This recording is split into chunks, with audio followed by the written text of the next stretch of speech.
الحمد لله رب العالمين وبه نستعين ونعوذ به من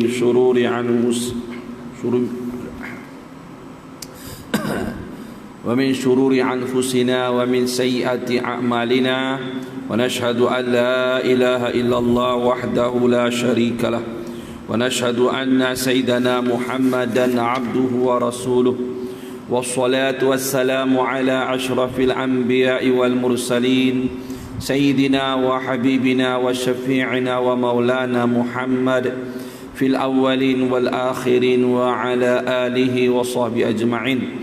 لا إله إلا أنت سبحانك إنا كنا من الظالمين. لا إله إلا أنت سبحانك إنا كنا من الظالمين. لا إله إلا أنت سبحانك إنا كنا من الظالمين. ربنا زدنا علما نافعا وارزقنا فهما واسعا وارزقنا فهم الأنبياء والمرسلين وإلهام الملائكة المقربين والحمد لله رب العالمين. أما بعد. Alhamdulillah yang dihormati dan dikasihi Ayahanda Tuan Haji Zainal bin Amor selaku pengurusi Masjid Karyah Kampung Paya, seterusnya Ashabul Fadilah, tuan-tuan imam dan juga para asatiz, para pendidik, pemimpin masyarakat, ahli-ahli jawatan kuasa masjid yang berkhidmat dengan masjid, dan sekalian ahli jamaah muslimin dan muslimat yang dirahmati Allah. Alhamdulillah, kita mengucapkan pujian kehadrat Allah Subhanahu wa taala kerana mendapat rahmat dan hidayah daripadanya. Dapatlah kita pada malam yang penuh dengan keberkatan di bulan yang mulia ini, bulan Zulhijjah. Kita diberi peluang oleh Allah taala sekali lagi berkumpul, berhimpun di rumahnya, melaksanakan ibadah, membesarkannya, berselawat ke atas Nabi SAW, dan semata-mata ianya adalah rahmat dan hidayah daripada Allah Ta'ala. Dan insyaAllah pada malam ni kita akan menyambung sedikit sebanyak perkongsian kita daripada kitab Hidayatus Salikin, muka surat 45, betul Surat 45, cara berjalan ke masjid. Itulah. Bismillahirrahmanirrahim. Allahumma salli ala Sayyidina Muhammad wa ala alihi wa sahbihi wa barik wa sallim. Amma ba'du. Qala musannif rahimahullahu ta'ala wa nafa'ana bi'ulumihi fid daraini amin. Cara berjalan ke masjid. Jadi macam manakah cara yang terbaik untuk kita lakukan bila menuju ke masjid untuk sembahyang berjamaah? Jadi kata musannif rahimahullah ta'ala, janganlah engkau berjalan ke masjid itu dengan keadaan berlari-lari. Sebaliknya, berjalanlah dengan keadaan yang tenang dan tenteram. Jadi cara kita nak datang ke masjid ni, yang paling terbaik bila kalau kita berjalan atau bawa kenderaan, tak perlulah kita berlari. Kalau kita berjalan kaki tak perlu berlari dengan keadaan gopoh gapah. Hukumnya makruh lah, tak ada sampai peringkat haram. Jadi makruh, kan? Sebab dia boleh menghilangkan kekhusyukan nanti. Dah cepat kan kelang kabut, nanti dia silap dah mengah tu berlari, dia melafazkan takbiratul ihram tu Allahu Akbar. Orang Allahu Akbar, dia Allah. Dah mengah, hongah apa hongeh kan. Kan no polisi tak tahu cakap negeri. Kan? Dia dah mengah Allah, kan? Jadi sebutan Allah, jadi dia mengah, jadi boleh kacau lah. Sebab dia mesti menyebut tu dengan lafaz yang betul. Okey. Jadi berjalan tu dengan tenang, tenteram, tak perlu dia kelang kabut sangat. serta bacalah ketika berjalan itu, sambil kita berjalan tu bacalah doa, kata pengarang ni, doa yang ada daripada Nabi SAW. Allahumma inni as'aluka bihaqqis sa'ilin alaika wa bihaqqi raghibin ilaika wa bihaqqi mamshaya hadha ilaika fa inni lam akhruj asyara wala batara wala riya'a wala sum'ah bal kharajtu ittiqa'a sakhatika wa ibtigha'a mardatika fas'aluka antun qizani minan nar wa anta ghafirali dhunubi innahu la yaghfiru dhunuba illa anta. Maksudnya doa tu, doa berjalan ke masjid lah. Ya Allah, dengan berkat hak orang-orang yang memohon kepadamu, dan dengan berkat hak orang-orang yang kasih kepadamu. Mula berkat orang-orang yang memohon kepada Allah. Yang kedua, dengan berkat hak orang yang kasih kepada Allah Ta'ala. Dan dengan berkat hak perjalananku ini kepadamu. Yang ketiga, dengan berkat perjalanan menuju ke masjid ni, perjalanan aku yang menuju masjid ni, maka sesungguhnya aku tiada keluar, aku tiada keluar menuju masjid kerana kejahatan, dan tiada kerana kebesaran, dan tiada kerana kesombongan atau riak, atau nak menunjuk-nunjuk. Riak ni menunjuk. Dan kerana kemasyhuran, sum'ah, bukan nak glamour. Tetapi sebenarnya aku keluar ini, aku keluar menuju ke masjid engkau ini untuk memeliharakan diriku daripada kemurkaanmu dan berkehendakkan keredoanmu. Maka aku bermohon kepadamu supaya engkau melepaskan aku daripada api neraka dan mengampuni dosaku, kerana sesungguhnya yang mengampunkan dosa-dosa itu hanyalah engkau jua. Jadi ini doa, kalau kita mampu baca, bacalah. Kan, kalau boleh bahasa Arab, alhamdulillah. Kalau tak boleh, kita baca dengan bahasa Melayu. Tapi kalau bahasa Arab kita baca tak tahu makna, kurang juga tumpuan. Nanti kita bacalah dengan bahasa Melayu pun boleh. Ya Allah, kan, dengan berkat orang yang memohon kepadamu, dengan berkat orang yang mencintaimu, dengan berkat perjalananku menuju rumahmu atau menuju kepadamu. Jadi aku keluar untuk menuju semayang ni, menuju ke masjid ini bukanlah kerana nak buat kejahatan, bukan kerana aku nakkan kemegahan, bukan kerana aku nak riak, nak sombong, bukan kerana aku nak kemasyhuran, nak glamour, nak orang sanjung, nak orang kenal. Tak, dia kata. Tetapi sebenarnya ya Allah, aku keluar ini untuk memeliharakan diriku daripada kemurkaanmu dan berkehendakkan keredoanmu. Itu je lah.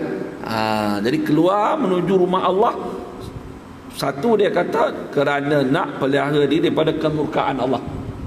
Yang kedua, nakkan keredoan Allah. Dan yang ketiga, memohon supaya Allah melepaskan daripada azab neraka. Dan keempat, memohon semoga Allah mengampuni dosa. Jadi 4 permintaan menuju rumah Allah ni kan, dengan barakah, dengan mana ini dipanggil bertawassul, berwasilah, perantaraan tawassul, dengan perantaraan berkat orang yang berdoa pada Allah, berkat orang yang cinta Allah, dan berkat perjalanan kita menuju masjid ni, kita mintalah semoga Allah makbulkan permintaan kita. Jadi 4 permintaan dia. Okey. Dia kata dalam bawah ni, fanasul hadis kama fi musnad Imam Ahmad min hadis Abi Sa'id Al-Khudri. Ada nas hadis bagaimana ni, mana benda ni, doa ni ada hadisnya. dalam kitab Musnad Imam Ahmad bin Hanbal dari hadis riwayat Abi Sa'id Al-Khudri. Dia kata, man qala, siapa berkata hina yakhruju ila solah, ketika keluar menuju ke sembahyang, dia baca doa ni lah, Allahumma inni as'aluka bihaqqis sa'ilin, ni yang bawah saya baca ni, alaika wa bihaqqi mamsyaya fa inni lam akhruj asyara, sampailah habis kan. Innahu la yakhruju baila anta, mana dibaca doa ni, wakalallahu bihi sab'ina alfi malakin, maka Allah Ta'ala mewakilkan kepada orang baca doa ni sab'ina alafin, 70,000 malaikat, yastaghfiruna lahu, yang 70,000 malaikat tu meminta ampun, supaya Allah ampun dosa orang yang baca doa ni. Wa akbarallahu alaihi biwajhi, dan menghadap oleh Allah Ta'ala kepada orang dengan wajahnya, dengan wajah Allah, hatta yafragha minas salatihi, sehingga habislah persembahyangnya. Tapi Allah bukan ada wajah pun, mustahil lah Allah ada wajah kan. Ini bahasa kiasan. Wajah macam mana wallahu a'lam bisawab. Kan? Jadi kalau cara Asy'ariyah, mana takwil, mana wajah tu, mana Allah merahmati orang tu ke, mana kelebihan dia kalau baca doa ni dalam sebagian hadis. Apa kelebihan dia? Bermakna 70,000 malaikat mendoakan keampunan untuk orang yang baca doa ni. Dan Allah Ta'ala menghadap ke orang yang tu baca sampai habis sembahyang, mana Allah Ta'ala merahmati, kan, dengan wajah Allah. Bukan Allah ada wajah, ada wajah ni makhluk. Okay, jadi perlu ditakwil lah. Maknanya wajah itu boleh kata rahmat. Allah Ta'ala merahmati orang tu sampai habis sembahyang.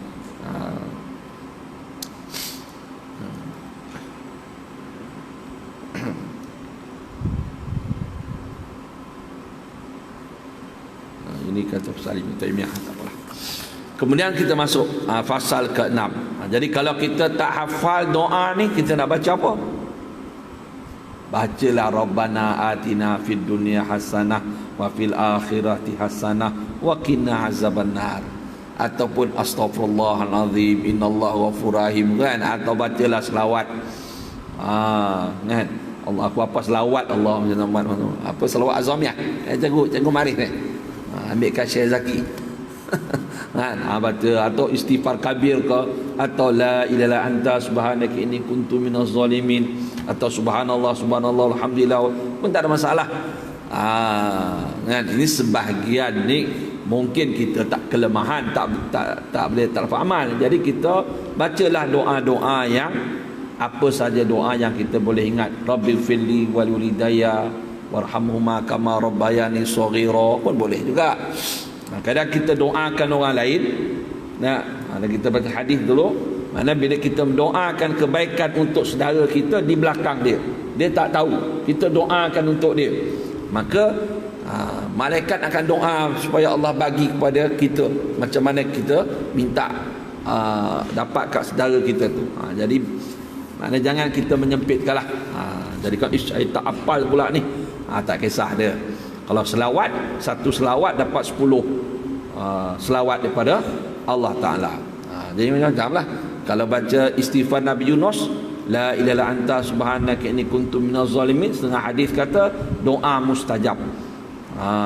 Satu doa mustajab adalah membaca la ilaha illa anta subhanaka inni kuntu minaz zalimin. Apa sajalah. Tak pun baca qul huwallahu ahad.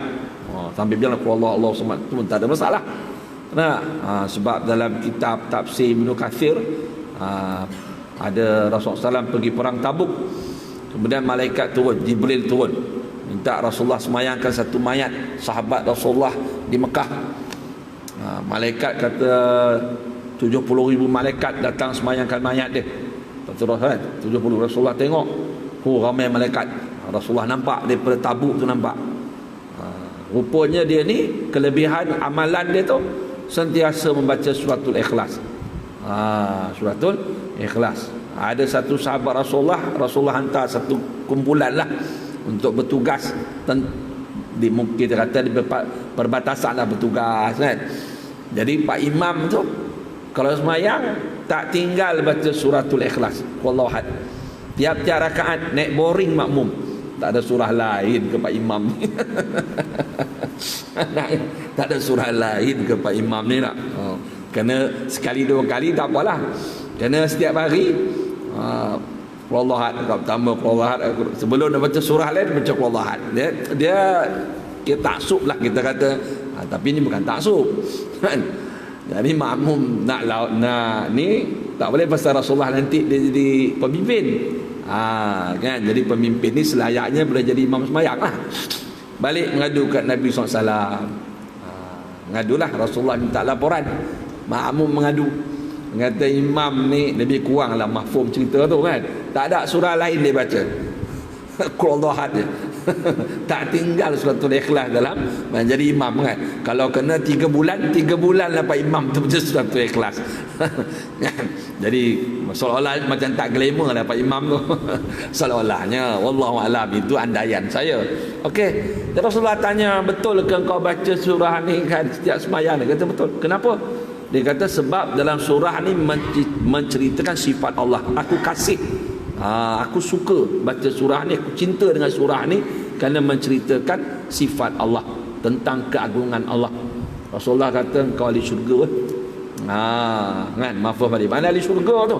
Jadi kalau pak imam baca suratul ikhlas jangan komen lah dia ahli syurga tu.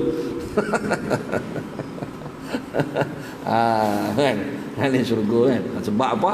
Dia kasih kerana kasih kepada suka baca kerana menceritakan sifat Allah, mengagungkan Allah Ta'ala.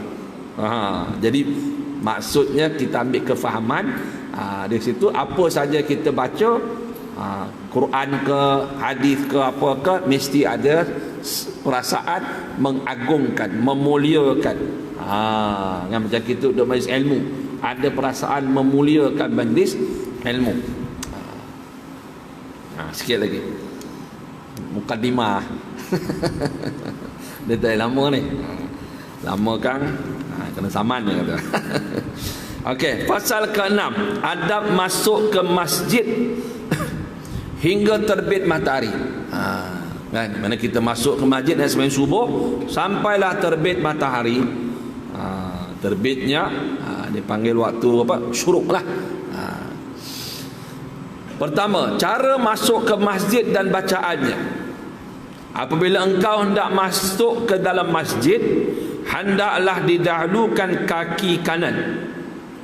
Dan bacalah ketika itu, ketika masuk ke dalam masjid, Allahumma salli ala Muhammad wa ala ali Muhammad wa sahbihi wa sallim. Allahumma firli zunubi waftah li abwaaba rahmatik. Kan, maksudnya, ya Allah kurniakan rahmat dan kesejahteraan ke atas Nabi Muhammad serta sekalian keluarga dan sahabatnya. Ya Allah, ampunilah bagiku sekalian dosaku dan bukakanlah bagiku sekalian pintu rahmatmu. Ini doa lah.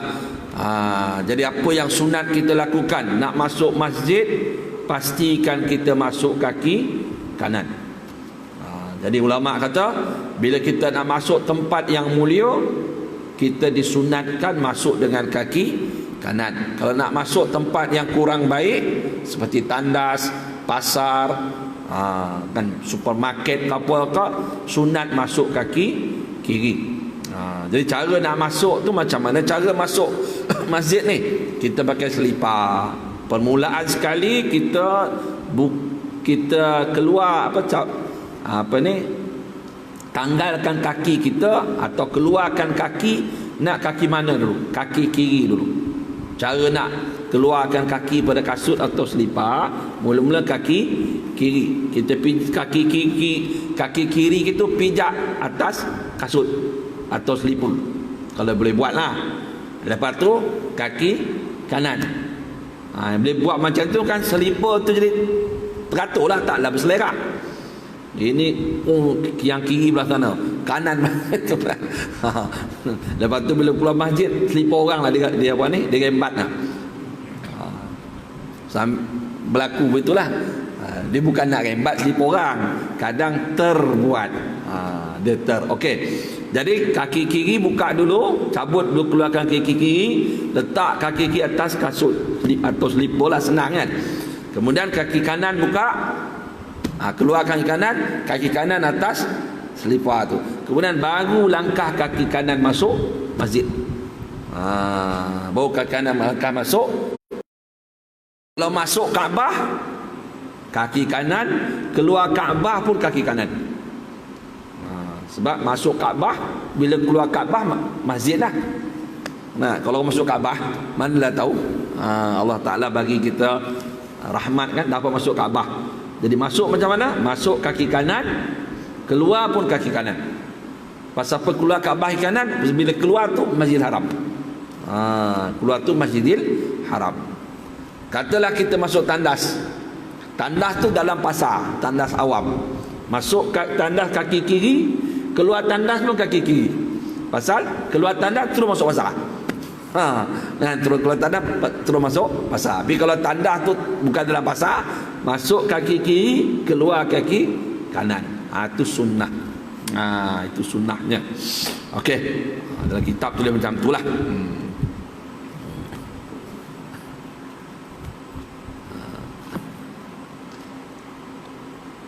Okey. Kalau masjid, dua masjid bersambung. Ni masjid, belah tu masjid juga bersambung. Kita kata satu masjid lah. Kita kata satu masjid, tapi boleh dikatakan yang bangunan sebelah tu pun dia iktiraf sebagai masjid. Jadi kita keluar daripada sini ke kanan, pasal nak pergi masjid sebelah lagi. Kan? Macam umpamanya apa ni? Macam setengah masjid kan dia tambah bilik lah. Jadi masuk tu ke kanan, keluar pun kaki kanan. Pasal dia masih dalam bangunan masjid. Okey. Dan sunatlah baca doa ni atau selawat ni kan. Allahumma salli ala Muhammad, makna ya Allah berilah rahmat ke atas Muhammad, wa ala ali Muhammad, dan juga rahmat ke atas keluarga Muhammad, wa sahbihi wasallim, dan para sahabatnya, wasallim, dan berilah kesejahteraan kepada mereka.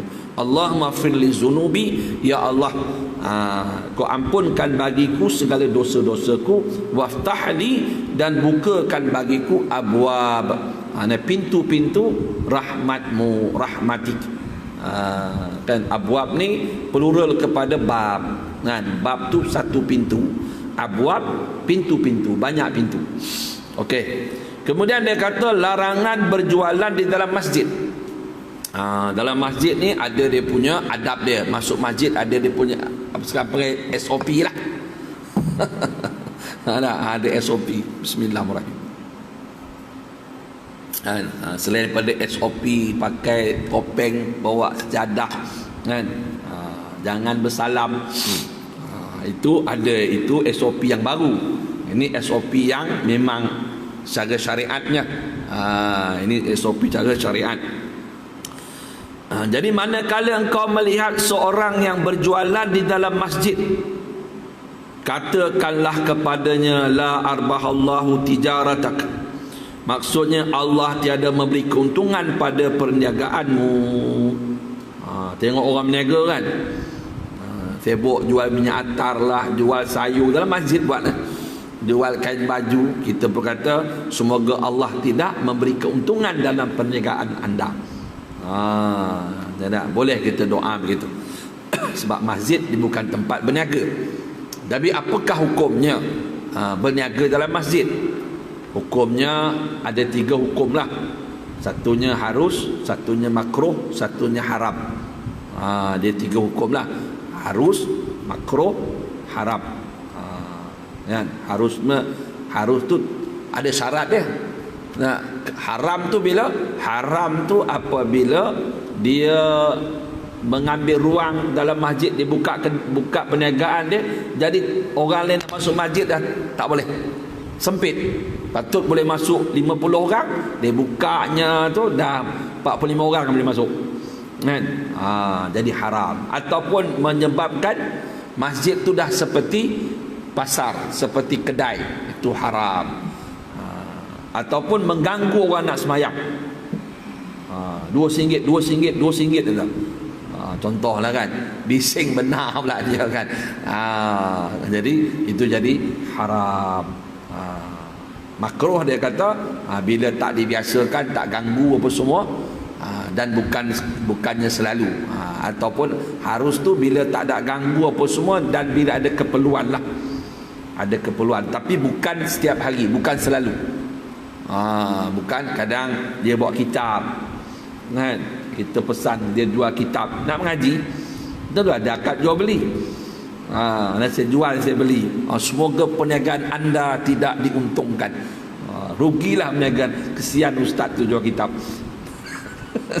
Lalu ustaz tu bawa kitab nak jual dekat ahli jemaah kan, supaya tak boleh mengaji. Nanti satu, la arbahallahu tijarataka kan, Allah Ta'ala tak menguntungkan kan, tak ada berkeuntungan dalam perniagaan kau. Yang tu dia kadang dia panggil haruslah, bukan dia selalu kan. Setahun pun tak, bukan setahun sekali pun tak dapat. Nak tunggu kitab ni khatam pun 6 tahun. Kadang ustaz tu dia ada mesti nak akad jual beli kan. Saya jual saya beli kan. Haji Zainal minta saya beli kitab, saya pun belilah. Lepas tu saya jual balik kat dia. Haji saya jual lagi. Semoga perniagaan ustaz rugi. Jam aku. Buat pun bukan buat pun pelan-pelan kan. Macam itulah, dia ada 3 hukum lah. Tapi wala macam mana pun benda ni ada larangan.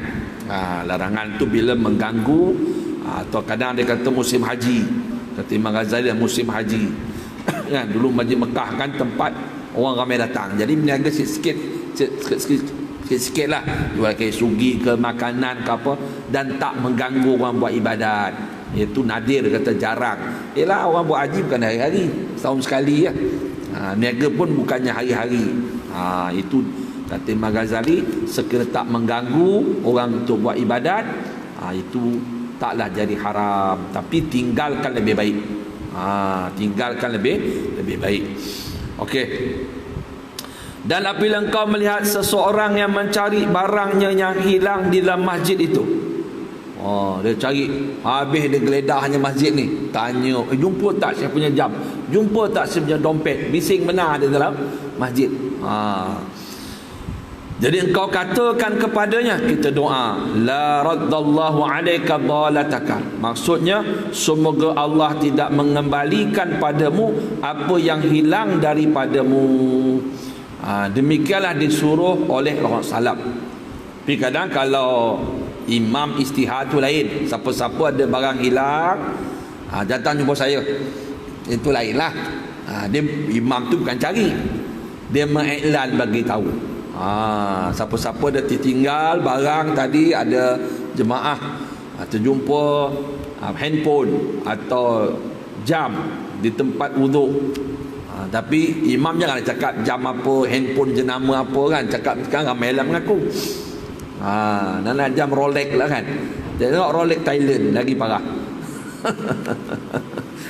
Contohlah. Jadi mencari barang itu tak boleh lah. Dia mencari kan, pasal mencari ni kadang dia bising dalam masjid tu, dia ganggu orang lain nak buat ibadat. Dia ganggu orang lain nak buat ibadat. Jadi bolehlah kita berdoa semoga Allah Ta'ala tidak mengembalikan barang dia yang hilang tadi. Okey, jadi perkara ni memang Rasulullah SAW suruh buat. Memang Rasulullah SAW suruh buat. Sebab kata ulama, kenapa? Sebab masjid bukan dibina untuk buat perniagaan, bukan nak dibina untuk cari barang hilang. Kan, masjid bukan dibuat untuk tu kan, nak cari barang hilang pergi report kat polis. Kan. Tapi kalau kita cakap pelan-pelan, jumpa tuan imam ke, jumpa dalam pejabat, saya ada tertinggal tadi, tu lain lah. Mana dia tak ganggu orang. Kan? Ada jumpa tak kan, itu lain lah. Mana dia buat tu cara senyap. Dia tak ada ganggu orang yang buat ibadat. Jangan ambil speaker pergi tanya orang tu, tanya orang ni. Tu boleh kita doa semoga Allah tak terima dia punya tak kembalikan hartanya yang hilang tersebut.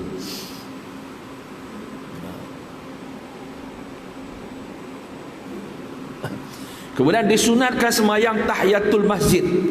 Apabila engkau masuk ke dalam masjid, janganlah terus duduk sehingga engkau berbuat sembahyang tahiyatul masjid 2 rakaat.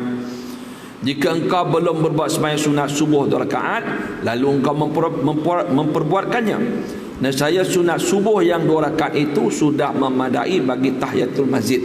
Ini berkaitan dengan masuk masjid untuk sembahyang subuh.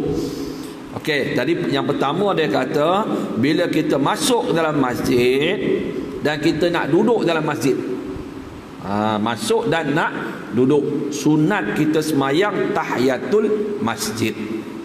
Tapi kalau kita sampai sini dah azan subuh, kemudian sedang sembahyang sunat subuh, kita kata sunat qabliyah lah. Jadi kita buat apa? Nak kena sembahyang tahiyatul masjid ke? Tak perlu. Jadi kita sembahyang sunat qabliyah, subuh ke, zuhur ke, asar ke, maghrib ke, isyak ke, maka sembahyang sunat tadi itu sudah cukup. Dia sudah menampung sunat tahiyatul masjid. Dah menampung sunat tahiyatul masjid.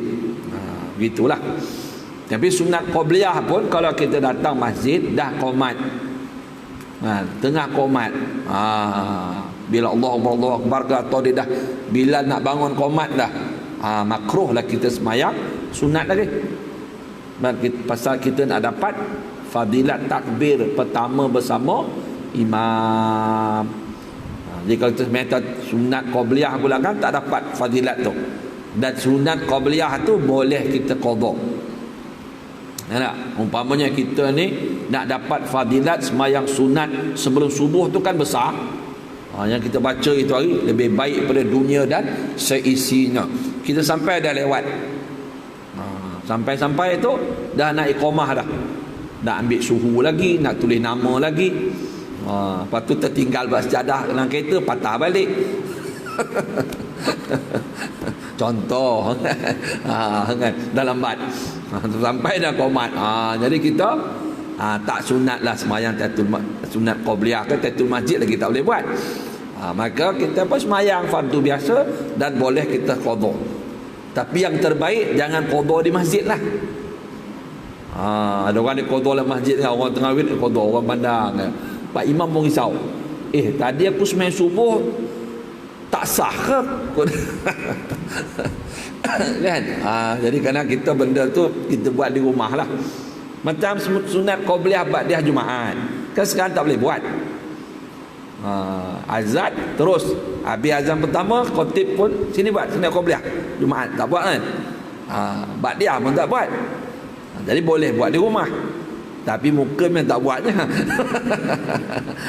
Balik rumah terus makan. Balik rumah kita terus makan lah kan. Maknanya boleh kita buat di rumah. Sunat qabliyah Jumaat tu pun boleh kita buat di rumah. Kita qada. Atau makan dulu ke kan, rehat kejap kan pukul 4 dan biasa buatlah. Kita niatkan qada. Ni dia kata dapat dah SOP tak bagi, dia memang tak buat langsung. Jadi kena nak sembahyang biasa imam istihar lah, ataupun Bilal ke sembahyang Jumaat waktu Covid ni tak dibenarkan sunat qabliyah dan ba'diyah. Marah pula dia orang. Imam ni patut posan lah buat kat rumah, tak ada posan ni, takkan tu pun tak roti. Contoh lah, bolehlah kita buat. Wallahu a'lam bissawab. Okey. Kemudian dia kata lagi, kita berhenti kat itulah. Itulah kan. InsyaAllah kita akan sambung bulan depan lah. Dan tahiyatul masjid ni bila kita duduk tu dia dah luput lah tahiyatul masjid. Kita duduk jadi luput sunat tahiyatul masjid. Luput tu jadi kita makruh lah. Kalau nak duduk. Tapi kalau kita masuk sekejap, pasang lampu ke, tutup kipas, jadi kita itu tak dituntut sembahyang tahiyatul masjid. Kita masuk sekejap je. Jadi tak dituntut pasal kita tidak kita bukan nak duduk dalam masjid. Dia bila nak duduk dalam masjid tu barulah disunatkan sembahyang tahiyatul masjid. Kan? Dan kalau kita tak sempat nak buat, kita boleh baca subhanallah walhamdulillah wala ilaha illallah wallahu akbar, baca 4 kali, kan? Jadi itu dah dipanggil sudah menampal. Jadi menampal kita punya sembahyang tahiyatul masjid. Kadang kita sampai masjid, kita nak duduk majlis ilmu, nak duduk majlis ilmu, dah pengajian dah mula 10 minit dah. Kalau kita sembahyang tahiyatul masjid kan, banyak kita tak dapat ikut pengajian tersebut, sembahyang punya kelang kabut. Jadi kita pun baca ya subhanallah walhamdulillah wala ilaha illallah wallahu akbar, duduk. Wallahu a'lam bisawab. Jadi begitulah sikit sebanyak cara ringkas. Mudah-mudahan ada kebaikan, ada manfaat. Saya mohon maaf kalau salah silap dalam penyampaian. Sekiranya ada kebaikan, ada manfaat, semata-mata limpah rahmat Allah Subhanahu wa taala dengan keberkatan junjungan besar kita Nabi Muhammad sallallahu alaihi wasallam, para sahabat, para aulia, para ulama dan guru-guru saya dan kedua orang tua kita, mak bapak kita yang mendoakan kebaikan untuk kita dan sekalian muslimin muslimat. Al-Fatihah. A'udzubillahi minasyaitonir rajim. Bismillahirrahmanirrahim. Alhamdulillahirabbil alamin. Arrahmanirrahim.